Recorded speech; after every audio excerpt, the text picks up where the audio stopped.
এমন সময় আবু বকর চোখের পানি ছেড়ে ডাক দিয়া বলে ক্বালা আবকাইতু লাহুমুল্লাহ ওয়া রাসূলা। আবু বকর চোখের পানি ছেড়ে ডাক দিয়া বলে নবী গো, আমার ঘরের ভিতরে আল্লাহ এবং আল্লাহর রাসূল ছাড়া আর কিছু রাইখা আসি না। আমার নবী আশ্চর্য হয়ে গেল। ওমর দাঁড়ায় বলেন কুলতু লা উসবিকুহু ইলা শাইইন আবাদা। ওমর দাঁড়ায় বলে আজকের পর থেকে আমার বিশ্বাস হয়ে গেল আবু বকরকে আর কোনো দিন কেউ হার মানাইতে পারবে না। জোরে কন্না আল্লাহু আকবার। এমন সময় আমার নবী আপনার নবীর তাকায় দেখে আকাশ থেকে ওহির ঘন্টা বাজে, আসমান থেকে ওহির ঘন্টা বাজে। রাসূলুল্লাহ সাল্লাল্লাহু আলাইহি সাল্লাম ওহির ঘন্টার আওয়াজ পাইয়ে যখন আকাশের দিকে তাকাইছে, আকাশের দিকে তাকায় দেখে জিবরাইল আমিন হাজির। তবে জিবরাইল আমিন হাজির ঠিক, জিবরাইল আমিনও সালার চট গায়ে দিয়া হাজির। আমার নবী আশ্চর্য হয়ে গেল। জিবরাইল আমিন যখন আসলো রাসূলুল্লাহ সাল্লাল্লাহু আলাইহি সাল্লাম ডাক দিল ভাই জিবরাইল, অন্যদিন সব সময় একরকম বেশে আসো, আজকে কেন সালার চট গায়ে দিছো? এমন সময় জিবরাইল ডাক দেখো নবী গো, আজকে সালার চট আমি একা গায়ে দিছি না গো নবী না, আসমান জমিনের ভিতরে যত ফেরেশতারা আছে সমস্ত ফেরেশতারা সালার চট গায়ে দিছে। জোরে বলেন আল্লাহু আকবার। আমার নবী ডাক দেখো ভাই জিবরাইল, কারণ কি? কারণ কি? এমন সময় জিবরাইল ডাক দিয়া বলে ও পয়গম্বর, ওই যে তাকায় দেখেন আপনার পাশে বসা আবু বকর সালার চট গায়ে দিয়া বইসা রইছে। ঘরের ভিতরে যত সম্পদ আছে সব বিলায় দিয়া সালার চট গায়ে দিয়ে আপনার পাশে বইসা রয়েছে। এই আমলটা কাজটা আল্লাহর কাছে এত পছন্দ হয়েছে, যার কারণে আল্লাহ হুকুম দিছে আজকে আবু বকর যেই পোশাক পরেছে সমস্ত ফেরেশতারা সেই পোশাক পরিধান করবা। জোরে কোন আল্লাহু আকবার। এমন সময় জিবরাইল ডাক দেখো নবী গো, আমি এই জন্য আসি নাই, আমি আসছি একটা সুসংবাদ দিয়া। আমার নবী ডাক দেখে ভাই জিবরাইল কি সুসংবাদ নিয়ে আসছো? এমন সময় জিবরাইল ডাক দেখে ইয়া রাসূলুল্লাহ, আবু বকরের আমলটা এত পছন্দ হয়েছে, রব্বুল আলামিনের কাছে এত পছন্দ হয়েছে, যার কারণে আমার আল্লাহ ডাইরেক্ট আবু বকরকে সালাম জানাইছে। জোরে বলেন আল্লাহু আকবার। আমরা এমন মুসলমান উত্তরসূরি যে মুসলমান আফ্রিকার জঙ্গলের সামনে দাঁড়িয়ে ভাষণ দিয়েছিল, মুসলমানের ভাষণ শোনার সাথে সাথেই আফ্রিকার জঙ্গলের হিংস্র প্রাণী পালাতে বাধ্য হয়েছিল। শুধু তাই নয়, আমরা এমন মুসলমান উত্তরসূরি যে মুসলমান আল্লাহু আকবার স্লোগান দিয়েছিল, আল্লাহু আকবার তাকবীর দিয়েছিল, তাকবীর দেওয়ার সাথে সাথেই গৌর গোবিন্দের দালানকোটা ঢেকে চড়বার হয়ে গেল। কথা বলো ঠিক মাঠে। আমার মুসলমান ভাইয়েরা, অতএব বলতে চাই, আজকের এই ময়দান থেকে বলে দিতে চাই, ও মুসলমান ভুলে গেলে চলবে না, ঘুমায় থাকার সুযোগ আর নাই। পূর্বের মুসলমানের মতন প্রয়োজন রাস্তায় নামো, আল্লাহু আকবার তাকবীর দাও। ইনশাআল্লাহ বলতে পারি মুসলমানেরা যদি পূর্বের মুসলমানের মতন আবার আল্লাহু আকবার তাকবীর দিতে পারে, তাকবীর দিতে দেরি হবে এই বাংলার জমিন থেকে আবারও নাস্তিক বেঈমানরা পালাতে দেরি হবে না। ঠিক না বে ঠিক? জোরে খন একটু আওয়াজ করে বলেন আল্লাহু আকবার। সিংহের মতন গর্জন দিয়ে বলতে হবে আল্লাহু আকবার। আমার মুসলমান ভাইরা রে, আল্লাহ পাক রব্বুল আলামিন বলেন বন্ধু আমার, হাবিব আমার, ওই সময়ের কথা স্মরণ করেন যখন কাফের বেঈমানরা আপনি পয়গম্বরের বিরুদ্ধে কৌশল অবলম্বন করলো। আমি সাথে সাথে পয়গম্বর আমার আপনার পক্ষ নিয়ে কাফের বিরুদ্ধে কৌশল অবলম্বন করলাম। ওয়ায়াম কুরুনা ওয়ায়াম কুরুল্লাহ। ঘোষণা কার? আর যেরকম কার? আমার মুসলমান ভাইরা রে, আসুন তাহলে দেখি কাফের বেঈমানেরা আপনার আমার পয়গম্বরের বিরুদ্ধে কি কৌশল অবলম্বন করলো। আল্লাহ পাক পয়গম্বরের পক্ষ নিয়ে কি কৌশল অবলম্বন করলো। আমার মুসলমান ভাইরা, কাফের বেঈমানেরা কখন ষড়যন্ত্র করলো, কখন কৌশল অবলম্বন করলো। এই আয়াতের তাফসীর খুঁজলে পাওয়া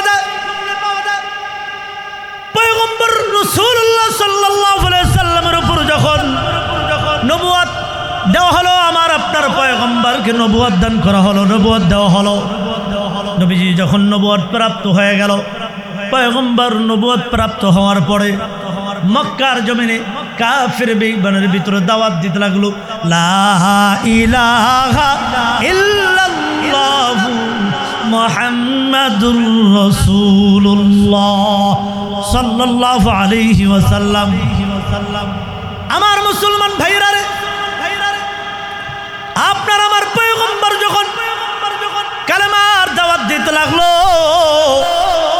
এমন সময় একের পর এক মুসলমান হতে লাগলো। কাফির বেঈমানরা কালেমা পড়ে মুসলমান হতে লাগলো।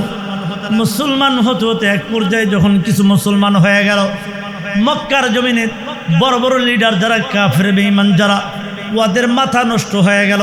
হায় হায়, আব্দুল্লাহর পোলা মোহাম্মদ যেইভাবে আমাদের দলের লোককে ওর দলে নিয়ে যাচ্ছে, আমাদের দলের লোককে মুসলমান বানায়া দিচ্ছে, ইমানদার বানায়া দিচ্ছে, এইভাবে যদি দিন চলতে থাকে মক্কার জমিনে একদিন আমাদের কর্তৃত্ব থাকবে না, আমাদের ক্ষমতা থাকবে না। আব্দুল্লাহর পোলা মোহাম্মদের দলবাড়ি হয়ে যায়। জোরকান আল্লাহু আকবার। কাফির বেঈমানদের মাথা নষ্ট হয়ে গেল, সবাই চিন্তার ভিতরে পড়ে গেল, পেরেশানির ভিতরে পড়ে গেল। এক পর্যায়ে কিছুদিন পরে মদিনা থেকে কিছু মানুষ যখন মক্কার জমিনে আগমন করলো, মক্কায় আসলো, এই মানুষগুলি মদিনার মানুষগুলি যখন মক্কায় আসলো, মক্কায় আসার পরে আপনার আমার পয়গম্বরের চরিত্র দেখা, আপনার আমার পয়গম্বরের ব্যবহার দেখা, আপনার আমার পয়গম্বরের আচরণ দেখা মদিনার মানুষগুলি যারা আছে তারাও কালেমা পড়ে মুসলমান হয়ে গেল। আমার মুসলমান ভাইরা, মদিনার থেকে আগমনকারী মানুষগুলি মক্কায় যারা আসলো, আপনার আমার পয়গম্বরের আচরণ দেখা কালেমা পড়ে মুসলমান হয়ে গেল। যেই নবীর চরিত্র দেখা কাফির বেঈমানেরা মুসলমান হয়ে গেল। আজকে বাংলার জমিনে ৯০ থেকে ৯৫% কালমাওয়ালা মুসলমান থাকার পরও ওই নবীর চরিত্র নিয়ে বাংলার জমিনে মাঝে মাঝে কিছু নাস্তিকের বাচ্চা কথা বলে। কথা কোন ঠিক না বা ঠিক? হ্যাঁ মুসলমান, তবে সজাগ হতে হবে। আজকের এই ময়দান থেকে ওয়াদা এক জিনিস, এরাদা আরেক জিনিস। ওলামা একরাম আছে, ওয়াদা একটা, এরাদা আরেকটা। ওয়াদা একটা, এরাদা আরেকটা। ওয়াদা না, আজকের এই ময়দান থেকে কোন মায়ের কলেজার টুকরা এরাদা করে দিতে পারবা? দুটা হাত তুলে দেখা দিবা। মুসলমান ইমানদার আমার মুসলমান ভাইরারে, এই ময়দান থেকে কোন মায়ের কলেজার টুকরা নবীর প্রেমিক, নবীর আশিকান এখান থেকে এরাদা করে যাইতে পারবা? হুজুর আজকের ময়দান থেকে এরাদা করে গেলাম, আমার তোমার সামনে দাঁড়ায় যদি কোনো নাস্তিক বুঝে না, কোনো মুসলমান বুঝে না, বেঈমান বুঝে না, মুনাফিক বুঝে না, কোনো মানুষ যদি নবীর ইজ্জত নিয়ে তোমার আমার সামনে কথা বলে, নবীর চরিত্র নিয়ে তোমার আমার সামনে কথা বলে, ও মুসলমান কোন মায়ের সন্তান পারবা? ও আল্লাহর গোলাম এখান থেকে এরাদা করে দিতে পারবা? তোমার আমার সামনে যদি নবীর ইজ্জত নিয়ে কোনো নাস্তিক কথা বলে, চাই সে আমার বড় ভাই হোক, চাই সে আমার দলের নেতা হোক, চাই সে আমার যে কেউ হোক না কেন, চাই সে আমার বাবা হোক না কেন, কে কে পারবা? দুটা হাত তুলে দেখাই পারবা? আমার মুসলমান ভাইরারে, ওর জিব্বাটা টান দিয়ে ছিড়রা কুকুরের খাবার বানিয়ে দিবা। কে কে পারবা? তো হাত তুলে দেখা দাও। আমার মুসলমান ভাইরা, কেউ যদি এই জমিনে যারা রাসূলুল্লাহর চরিত্র নিয়ে কথা বলে, এই ৯০% থেকে ৯৫% মুসলমানের জমিনে ওই নাস্তিকের ঠাই হতে পারে না। আমার মুসলমান ভাইরা, মদিনা থেকে আগমন করার মানুষগুলো যখন মক্কা আসার পর নবীর চরিত্র দেখা, আখলাক দেখা, ব্যবহার দেখা কালেমা পড়ে মুসলমান হয়ে যায়। এই অবস্থা দেখা কাফির বেঈমানের মক্কার বড় বড় লিডারের মাথা আরো নষ্ট হয়ে যায়। দেখেন না, মাঝে মাঝে যখন ওয়াজের ময়দান দেখা, কোরআনের সম্মেলন দেখা, বাংলার জমিনেও কিছু মুসলমান আছে, মুসলমানের ঘরে জন্ম নেওয়ার পরও ইহুদিদের দালাল হয়ে মাথা নষ্ট হয়ে যায়। কথা কন না কেন, কথা কন না কেন? ঠিক ঠিক মুসলমান একটা কথা মনে রাখেন, আমাদের দেশে একটা কথা বলে, কয় ঘরের বান কাটতে হইলে বাহিরের ইন্দুর পারে না, ঘরের ইন্দুর লাগে। কথা কয় না, ঠিক না ব্যাটিক? অতএব আমি বলতে চাই, ওই বিনজিস থেকে নাস্তিক বেঈমানরা আইসা আমার তোমার বাংলার জমিনে হাত তোলার, চোখ তোলার সুযোগ পাবে না যতক্ষণ পর্যন্ত এই বাংলার জমিনের কিছু নাস্তিকরা সুযোগ না দিবে। কথা কন না, ঠিক না ব্যাটিক?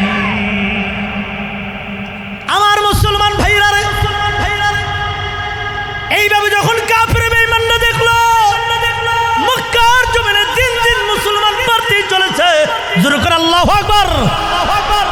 মুসলমান বাড়তেই চলেছে, বেড়েই চলেছে। এক পর্যায়ে কাফের বেঈমানরা সিদ্ধান্ত নিল আব্দুল্লাহর পোলা মুহাম্মদকে বন্ধ করা দরকার। এইভাবে যদি কালেমার দাওয়াত দেয়, এইভাবে যদি কালেমার দাওয়াত দিয়ে মুসলমান বানাইতে থাকে, এক পর্যায়ে আমাদের দলে মক্কার জমিনে মানুষ পাওয়া যাবে না। সবাই পাগল হয়ে গেল, মাথা নষ্ট হয়ে গেল, চিন্তায় পেরেশানির মধ্যে পড়ে গেল। এমন সময় একে অপরের সাথে পরামর্শ কইরা একটা সিদ্ধান্ত নিল, আমাদের একটা মিটিং করা দরকার, আব্দুল্লাহর পোলা মুহাম্মদের বিরুদ্ধে একটা মিটিং করা দরকার, একটা সিদ্ধান্ত নেওয়া দরকার। মক্কার জমিনের বড় বড় লিডাররা যখন একে অপরকে পরামর্শ করলো আব্দুল্লাহর পোলা মুহাম্মদের বিরুদ্ধে, এই মক্কার জমিনে একটা সিদ্ধান্ত নেওয়া দরকার, একটা ষড়যন্ত্র করা দরকার, যেইভাবে আব্দুল্লাহর পোলা মুহাম্মদের কালেমার দাওয়াতকে বন্ধ করা যায়। কি করা যায়?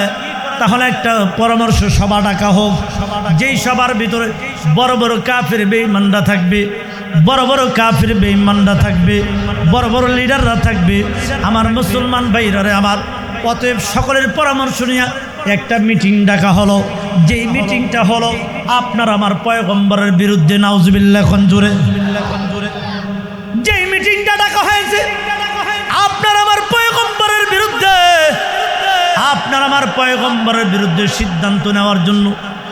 যখন বড় বড় কাফেররা এক জায়গায় হয়ে গেল, সবাই সম্মিলিত হয়ে গেল, মিটিংয়ে বসে গেল, সবাই যখন গোলাকার বসে গেল, এমন সময় মুসলমানের ইমানদারের মুমিনের চিরশত্রু কিয়ামত পর্যন্তই শত্রুকে ইবলিস শয়তান। কে শত্রু? জোরে কন্যা। ওই মিটিংয়ের ভিতরে ইবলিস শয়তান একটা বৃদ্ধ মানুষের আকার ধারণ করে ইবলিস শয়তান ঢুকছে মিটিংয়ের ভিতরে। বালা করতে নিলে খারাপ করতে লেগে, জোরে কয় না, খারাপ করতে লেগে আপনার আমার পয়গম্বরের বিরুদ্ধে মিটিং ডাকছে। কাফের বেঈমানরা দেখলো হঠাৎ করে একটা নতুন মুখ, নতুন মানুষ। কে রে তুমি? আমার বাড়ি এমুক এলাকায়। কয় কেন আসছো? তোমাদেরকে সহযোগিতা করার জন্য আসছি, বুদ্ধি দেওয়ার জন্য আসছি, পরামর্শ দেওয়ার জন্য আসছি। আমাকে তোমরা খারাপ চোখে দেখো না, আমি তোমাদের পক্ষে আছি। এবার সবাই কোনো কথা বলেন আর কেউ। এবার যখন পরামর্শ শুরু হয়ে গেছে, কার বিরুদ্ধে? যেরকম নবীর বিরুদ্ধে, পয়গম্বরের বিরুদ্ধে। আপনার আমার পয়গম্বরের বিরুদ্ধে যখন পরামর্শ শুরু হয়ে গেল, একের পর এক পরামর্শ দিতে লাগলো, একজন একজন করে পরামর্শ দিতে লাগলো। কিন্তু তিন ব্যক্তির কথা আল্লাহ তাআলা কোরআনে উল্লেখ করেছেন, তিনটা পরামর্শের কথা, বাকিদের কথা উল্লেখ করেন নাই। যখন সবাই পরামর্শ দেওয়ার পরে যখন প্রথম নাম্বারে এক ব্যক্তি দাঁড়াইল, কাফেরদের সর্দার, তাফসীরে নূরুল কোরআনের মধ্যে লিখছেন আবুল বখতরি নামে এক কাফের। কাফেরদের লিডার আবুল বখতরি নাম দাঁড়ায় গেল। এই মক্কার মানুষেরা, আমার লিডাররা, তোমরা আমার দিকে একটু খেয়াল করো, আমি তোমাদেরকে একটা পরামর্শ দিই, দেখো এই পরামর্শটা তোমাদের পছন্দ হয় কিনা। কি পরামর্শ? বলো বলো। এবার আবুল বখতরি কাফের দাঁড়ায় বলে, আমার পরামর্শ হলো সবাই মিলে আব্দুল্লাহর পোলা মুহাম্মদকে ধইরা আইনা হাত পা শক্ত করে বাইদা একটা অন্ধকার ঘরের ভিতরে ফালায় রাখবা। ওই অন্ধকারের ঘরের ভিতরে ফালায় রাখলে না খায়া খায়া একদিন মারা যাবে। নাউজুবিল্লাহ খঞ্জুরে। আবুল বখতরি যখন এই পরামর্শ দিল, হাত পা বাইদা একটা অন্ধকার ঘরের ভিতরে আবদ্ধ কইরা, যেমন দেখেন না আয়না ঘর, কথা কয় না আমার মুসলমান ভাইরা রে। আবুল বখতরি বলেন, কে একটা অন্ধকার ঘরের ভিতরে আঘাত বান্ধা রাখবো, আবদ্ধ করে রাখবো, যেই জায়গার ভিতরে কেউ যাবে না, কোনো খাবার নাই, কিচ্ছু নাই, না খায়া ওই জায়গায় মারা যাবে। এমন সময় ইবলিস শয়তান দাঁড়াইছে, এই আবুল বখতরি, তোমার পরামর্শটা সঠিক না। তোমার পরামর্শটা কে কয়? কে কয়? ইবলিস, মুসলমানের চিরশত্রু, ইমানদারের চিরশত্রু। ইবলিস শয়তান দ্বারা বলে, এই আবুল বখতরি, তোমার পরামর্শটা সঠিক নয়। কয় কেন আমার পরামর্শটা সঠিক নয়? কয় তার কারণ হলো, যখন আব্দুল্লাহর পোলা মুহাম্মদকে হাত পা লোক খারাপ, কথা কোন ঠিক নেবে আমার মুসলমান ভাইয়েরা। ইবলিস শয়তান বলল, না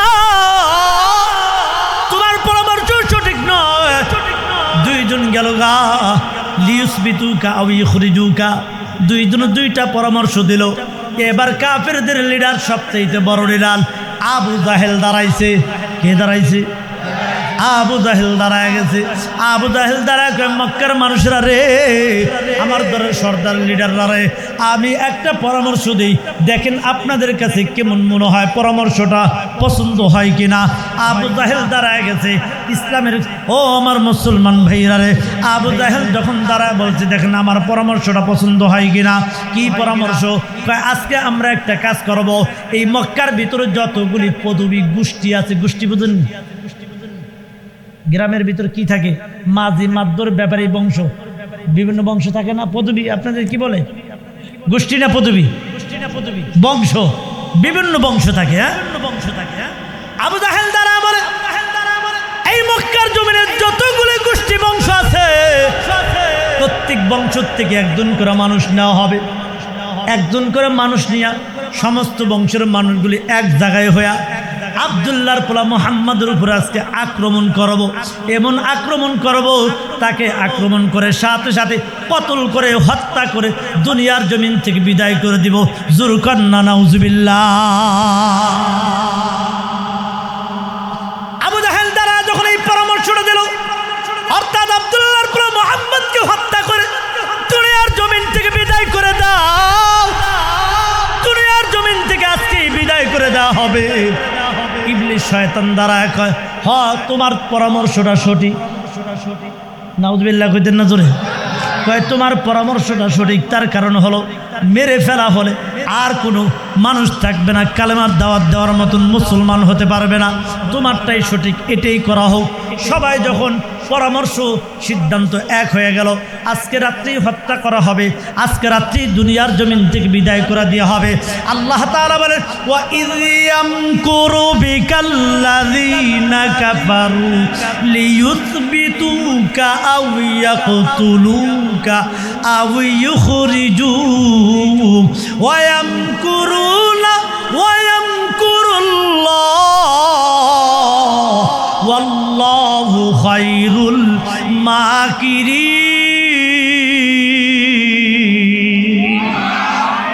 ঘোষণাকার আল্লাহ তাআলা বলেন হাবিব আমার, যখন কাফির বেঈমানরা আপনি পয়গম্বরের বিরুদ্ধে প্রথম সিদ্ধান্ত নিয়েছিল লিসবিতুকা, হাত পা বেঁধে রাখবে, এরপরে সিদ্ধান্ত নিয়েছিল আও ইখরিজুকা, আপনাকে বের করে দিবে। এরপরে যখন সবাই মিলে সিদ্ধান্ত নিল আও ইয়াকতুলুকা, আপনাকে হত্যা করে ফেলবে, যখন এই সিদ্ধান্ত এই কৌশল অবলম্বন করলো, আমি আল্লাহ দেরি করি নাই, ওদের বিরুদ্ধে আপনার পক্ষ নিয়ে আমি আল্লাহ কৌশল অবলম্বন করলাম। কি কৌশল অবলম্বন করলাম? আল্লাহ তাআলা বলেন সাথে সাথে আমি জিবরাইলকে পাঠা দিলাম, জিবরাইল রে আর দেরি করিস না, তুই যে তাকায়া দেখ মক্কার জমিনে আমার হাবিবের বিরুদ্ধে, আমার পয়গম্বরের বিরুদ্ধে কাফের বেঈমানরা কৌশল করেছে, আমার হাবিবকে আমার বন্ধুকে হত্যা করে দুনিয়ার জমিন থেকে বিদায় করে দিবে। যা করে দুনিয়ার জমিন থেকে যা, আর দেরি করিস না, এই মুহূর্তে যাইয়া আমার বন্ধুকে জানা দে, আর একটা দিনও না, একটা রাতও না, আজকে রাত্রে যেন আমার বন্ধু মক্কা ছেড়ে হিজরত করে মদিনায় চলে যা। কৌশলকার আর জোর কন্যা কৌশলকার। আমার মুসলমান ভাইরা রে, এই ব্যাপারে আল্লাহ তাআলা সূরাতুত তাওবার ভিতরে আরেক আয়াত নাযিল করে আল্লাহ তাআলা বুঝায়া দেন ইল্লা তানসুরুহু ফাকাদ নাসারাহুল্লাহ ইয আখরাজাহুল্লাযীনা কাফারু সানিয়া ইসনাইনি ইয হুমা ফিল গারি ইয ইয়াকুলু লিসাহিবিহি লা তাহজান ইন্নাল্লাহা মা'ানা।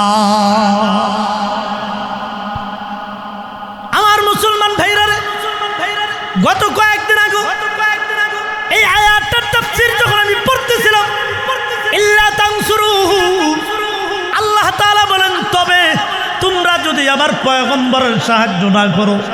কার সাহায্য? নবীর সাহায্য। আল্লাহ তাআলা আয়াত নাযিল করে বলেন ইল্লা তানসুরুহু, তবে তোমরা যদি আমার পয়গম্বরের সাহায্য না করো, আমার পয়গম্বরের সহযোগিতা না করো, এ মানুষেরা রে, জেনে রাখো ফাকাদ নাসরাহুল্লাহ, তোমাদের সাহায্য দরকার নাই, আমার পয়গম্বরের জন্য আমি রবের সাহায্য একাই যথেষ্ট। যখন এর তাফসীরটা বললাম, তোমরা যদি সাহায্য না করো, হিসাব মিলাইতে পারতেছি না, তোমরা বলে কাদেরকে বুঝাইলেন? কারা পয়গম্বরের সাহায্য করলো না, কারা করবে না? একটাই তো বুঝি, কাফের বেঈমানরা সাহায্য করে না। কিন্তু এরপর আল্লাহ বলতেছেন তোমরা বলতে কাদেরকে বুঝাইলেন? তাফসীরে নূরুল কোরআনের মধ্যে পড়তে পড়তে লাস্টে দেয়া পাইলাম, হুনাইনের যুদ্ধ থেকে আমার আপনার পয়গম্বর যখন সাহাবীদেরকে নিয়ে আবার যখন ফিরে আসলেন, যুদ্ধের থেকে যখন ফিরে আসার পরে আমার সমস্ত সাহাবীরা ক্লান্ত, পয়গম্বরও ক্লান্ত। এমন সময় হুকুম হয়ে গেল, নবীজি পয়গম্বরের উপর হুকুম হয়ে গেল, হে পয়গম্বর আর দেরি করা যাবে না, তাবুকের যুদ্ধে চলে যান। বালকরা কথাটা একটু বুঝেন, তোমরা সাহায্য না করলে আমি আল্লাহর সাহায্য যথেষ্ট। এই কথাটা ব্যাখ্যা বের করতে যায়, বের করলাম। আল্লাহ তাআলা যখন তাবুক যুদ্ধের হুকুম দিয়া দিলেন, পয়গম্বর আমার তাবুক যুদ্ধে চলে যান। তাফসীরে কিতাবের ভিতর লিখছেন, পয়গম্বর হুকুম পাওয়ার সাথে সাথেই তাবুক যুদ্ধে যাবেন। সাহাবীদেরকে হুকুম দিয়া দিলেন, সাহাবীরা আর দেরি করা যাবে না, তাড়াতাড়ি প্রস্তুতি নিয়ে আনাও, জলদি করে প্রস্তুতি নিয়ে আনাও, তাবুক যুদ্ধে যেতে হবে। আমার মুসলমান ভাইরা, অন্য কোনো যুদ্ধের কথা আপনার আমার পয়গম্বর ডাইরেক্ট বলেন নাই কোনো সময়, কিন্তু তাবুক যুদ্ধের কথা কিতাবের ভিতরে লেখে বিস্তারিত ভাঙ্গা সাহাবীদেরকে জানা দিলেন। এমন জায়গায় দূর সফর, লম্বা সফর যেতে হবে, বলার কারণ হলো সাহাবীরা যেন ভালো করে প্রস্তুতি নিতে পারে, যুদ্ধের ময়দানে যেন কোনো সাহাবীর কষ্ট না হয়। এই জন্য রাসূলুল্লাহ সাল্লাল্লাহু আলাইহি সাল্লাম সাহাবীদেরকে ভেঙ্গে বলে দিলেন, যুদ্ধের ময়দান হলো তাবুক যুদ্ধে যেতে হবে। আমার আপনার পয়গম্বর যখন তাবুক যুদ্ধের হুকুম দিয়ে দিলেন, আর ওই সময়টা ছিল কঠিন একটা সময়। যখন হুকুম হয়ে গেল, সাহাবীদের ভিতর দুইটা ভাগ হয়ে গেল। কয়টা ভাগ? একটা ভাগ নবীদের সঙ্গে চলে গেল, যুদ্ধের ময়দানে বের হয়ে যাবে। আর একদল সাহাবী অস্বীকার করে বসলো, নাউযুবিল্লাহ কোন, একদল সাহাবী অস্বীকার করে বসলো, না না আমরা যুদ্ধের ময়দানে যাব না। তার কারণ হলো মাত্র যুদ্ধের থেকে আসি, একটা কারণ। 2 নম্বর কারণ হলো এই সময়টা হলো গ্রীষ্মকাল, গরমকাল, কঠিন সময়। 3 নম্বর কারণ হলো সবচেয়ে বড় কারণ, যেই কারণে সাহাবীরা যুদ্ধের ময়দানে যাইতে অস্বীকার করলেন, রাসূলুল্লাহর কথা অমান্য করলেন। 3 নম্বর কারণ হলো সাহাবীরা তাকায় দেখলেন এই সময়টা হলো এমন একটা সময়, যেই সময় খেজুর বাগানের সমস্ত খেজুর পাইকে গেছে, খেজুরগুলি পারতে হবে, বিক্রি করতে হবে। একটা আয়ের সময়। কিসের সময়? একটা আয়ের সময়, একটা সিজনের সময়।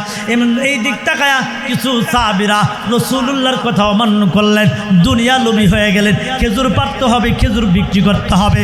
যখন কিছু সাহাবীরা দুনিয়া লোভী হয়ে গেলেন, রাসূলুল্লাহর কথা অমান্য করলেন, এমন সময় আল্লাহ তাআলা আয়াত দিয়া বুঝায় দেয়, কুল মাতাউদ দুনিয়া কলিল ওয়াল আখিরাতু খায়রু ওয়া আবকা।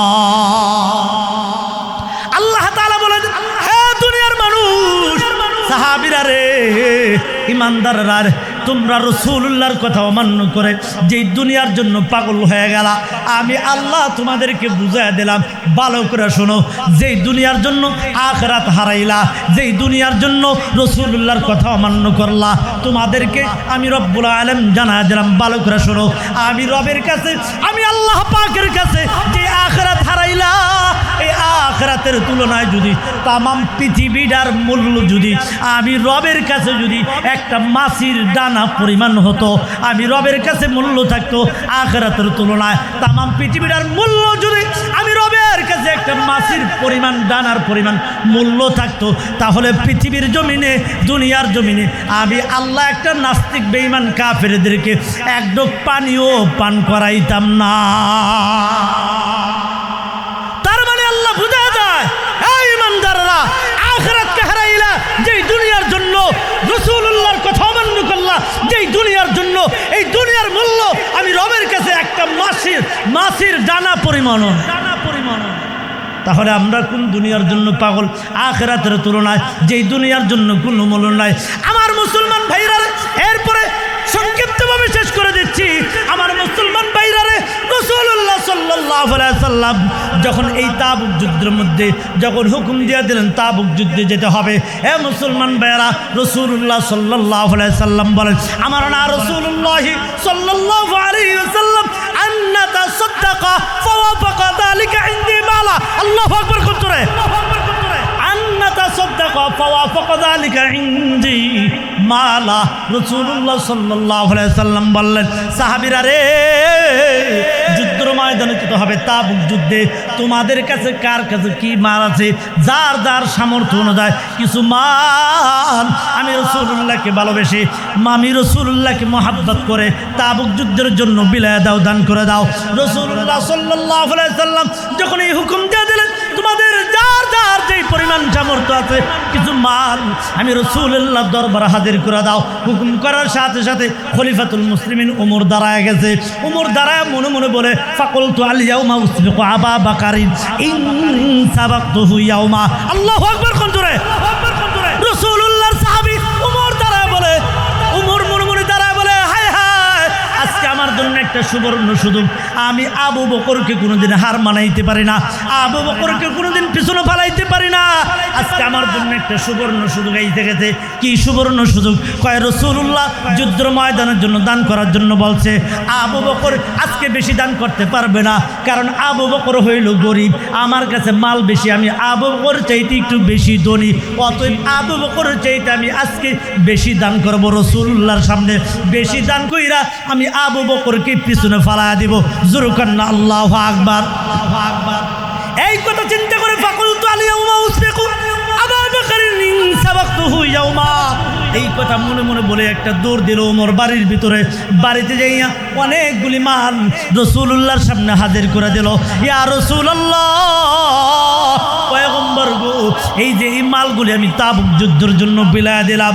ফাকালা রাসূলুল্লাহ ক্বালা ফাজিতু বিনিসফি মালি, যখন মালগুলি নিয়ে আসলো, ফাকালা রাসূলুল্লাহ সাল্লাল্লাহু আলাইহি সাল্লাম, রাসূলুল্লাহ সাল্লাল্লাহু আলাইহি সাল্লাম ওমরকে ডাক দিয়া বলেন, মা আবকাইতা লি আহলিক। ওমর রে, তুমি যেই মালগুলি আমার দরবারে নিয়ে আসলা, যুদ্ধের ময়দানের জন্য দান করে দিলা, আমি রাসূলুল্লাহ জানতে চাই তোমার ফ্যামিলির জন্য, তোমার বাড়ির জন্য কি রেখে আসছো? আল্লাহু আকবার খান। রাসূলুল্লাহ যখন ডাকতে বললেন, ওমর তোমার ঘরের জন্য কি রেখে আসছো? ওমর ডাক দিয়ে বলে, কুলতু মিসলাহু ইয়া রাসূলুল্লাহ, যেই পরিমাণ আসছি এই পরিমাণ সম পরিমাণ মাল আমার ফ্যামিলির জন্য আমি রেখে আসছি। আল্লাহু আকবার কন্তরে। তার মানে হাদিস দ্বারা বোঝা যায় রাসূলুল্লাহর দরবারে ওমর অশত সম্পত্তির মালিক, অর্ধেক সম্পত্তি ফ্যামিলির জন্য রেখে আছে, আর অর্ধেক সম্পত্তি রাসূলুল্লাহর দরবারে হাজির করে দিয়েছে। আল্লাহু আকবার কান, আল্লাহু আকবার কান। ওমর দান করার পরে মন সময় ওয়া আবু বকর বিকুল্লি মা ইনদাহু, আমার পয়গম্বর রাসূলুল্লাহ তাকায় দেখে, রাস্তার দিকে তাকায় দেখে নবীজি প্রিয় সাহাবী হযরত আবু বকর এক কদম দুই কদম ছোট্ট একটা পোটলা নিয়ে আগাইতেছে। আমার রাসূলুল্লাহ তাকায় দেখেন, পয়গম্বর আরবি তাকায় দেখেন, আবু বকর আসতেছে। রাসূলুল্লাহর নজর যখন আবু বকরের দিকে পড়ল, রাসূলুল্লাহ এক দৃষ্টিতে তাকায় রয়েছে, চোখের পলক ফারাইতে পারে না। তার কারণ কি?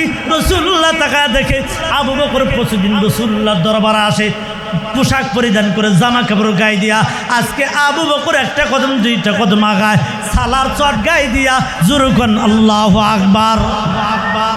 রাসূলুল্লাহ সাল্লাল্লাহু আলাইহি সাল্লাম আশ্চর্য হয়ে গেল, আশ্চর্য হয়ে রাসূলুল্লাহ সাল্লাল্লাহু আলাইহি সাল্লাম তাকায় রইলেন। আবু বকর কাছাকাছি আইসা ডাক দিয়া সালাম দিয়া বলেন, ইয়া রাসূলুল্লাহ, নবী গো, এই না আমার কিছু সম্পদ আপনি পয়গম্বরের দরবারে হাজির করলাম, যুদ্ধের ময়দানের জন্য দান করে দিলাম। আমার নবী ডাক দিয়ে বলেন, ফাকালা ইয়া আবা বকর বা আবকাইতা লি আহলিক, আবু বকর রে, তোমার ফ্যামিলির জন্য তুমি কি রেখে আসছো? আপনি আপনার ফ্যামিলির জন্য কি রেখে আসছেন? আবু বকর, রাসূলুল্লাহ যখন আবু বকরকে এই কথা বললেন, হযরত আবু বকরকে জিজ্ঞাসা করলেন, তোমার ফ্যামিলির জন্য কি রেখে আসছো? এমন সময় আবু বকর চোখের পানি চাইরা ডাক দিয়া বলে, ক্বালা আবকাইতু লাহুমুল্লাহ ওয়া রাসূলুহু। আবু বকর চোখের পানি চাইরা ডাক দিয়া বলে, নবী গো, আমার ঘরের ভিতরে আল্লাহ এবং আল্লাহ রসুল ছাড়া আর কিছু রাইখা আসি না। আমার নবী আশ্চর্য হয়ে গেল। ওমর তারা বলেন কুলতু লা উসবিকুহু ইলা শাইইন আবাদা। ওমর তারা বলে আজকের পরের থেকে আমার বিশ্বাস হয়ে গেল আবু বকরকে আর কোনো দিন কেউ হার মানাইতে পারবে না। জোরে কন্না আল্লাহু আকবার। এমন সময় আমার নবী আপনার নবী তাকায় দেখে আকাশ থেকে ওহির ঘন্টা বাজে, আসমান থেকে ওহির ঘন্টা বাজে। রাসূলুল্লাহ সাল্লাল্লাহু আলাইহি সাল্লাম ওহির ঘন্টার আওয়াজ পাইয়ে যখন আকাশের দিকে তাকাইছে, আকাশের দিকে তাকায় দেখে জিবরাইল আমিন হাজির। তবে জিবরাইল আমিন হাজির ঠিক, জিবরাইল আমিনও সালার চট গায়ে দিয়া হাজির। আমার নবী আশ্চর্য হয়ে গেল। জিবরাইল আমিন যখন আসলো রাসূলুল্লাহ সাল্লাল্লাহু আলাইহি সাল্লাম ডাক দিল, ভাই জিবরাইল, অন্যদিন সব সময় একরকম দেশে আসো, আজকে কেন সালার চট গায়ে দিছো? এমন সময় জিবরাইল ডাক দেখো, নবী গো, আজকে সালার চট আমি একা গায়ে দিছি না গো নবী না। আসমান জমিনের ভিতরে যত ফেরেশতারা আছে সমস্ত ফেরেশতারা সালার চট গায়ে দিছে। জোরে বলেন আল্লাহু আকবার। আমার নবী ডাক দেখো, ভাই জিবরাইল, কারণ কি? কারণ কি? এমন সময় জিবরাইল ডাক দিয়ে বলে, ও পয়গম্বর, ওই যে তাকায় দেখেন আপনার পাশে বসা আবু বকর সালার চট গায়ে দিয়া বইসা রইছে। ঘরের ভিতরে যত সম্পদ আছে সব বিলায় দিয়া সালার চট গায়ে দিয়ে আপনার পাশে বইসা রয়েছে। এই আমলটা কাজটা আল্লাহর কাছে এত পছন্দ হয়েছে, যার কারণে আল্লাহ হুকুম দিছে আজকে আবু বকর যেই পোশাক পরেছে সমস্ত ফেরেশতারা সেই পোশাক পরিধান করবা। জোরে কোন আল্লাহু আকবার। এমন সময় জিবরাইল ডাক দেখো, নবী গো, আমি এই জন্য আসি নাই, আমি আসি একটা সুসংবাদ দিয়া। আমার নবী ডাক দেখো, ভাই জিবরাইল, কি সুসংবাদ নিয়ে আসছো? এমন সময় জিবরাইল ডাক দেখো, ইয়া রাসূলুল্লাহ, আবু বকরের আমলটা এত পছন্দ হয়েছে, রব্বুল আলামিনের কাছে এত পছন্দ হয়েছে, যার কারণে আমার আল্লাহ ডাইরেক্ট আবু বকরকে সালাম জানাইছে। জোরে কোন আল্লাহু আকবার।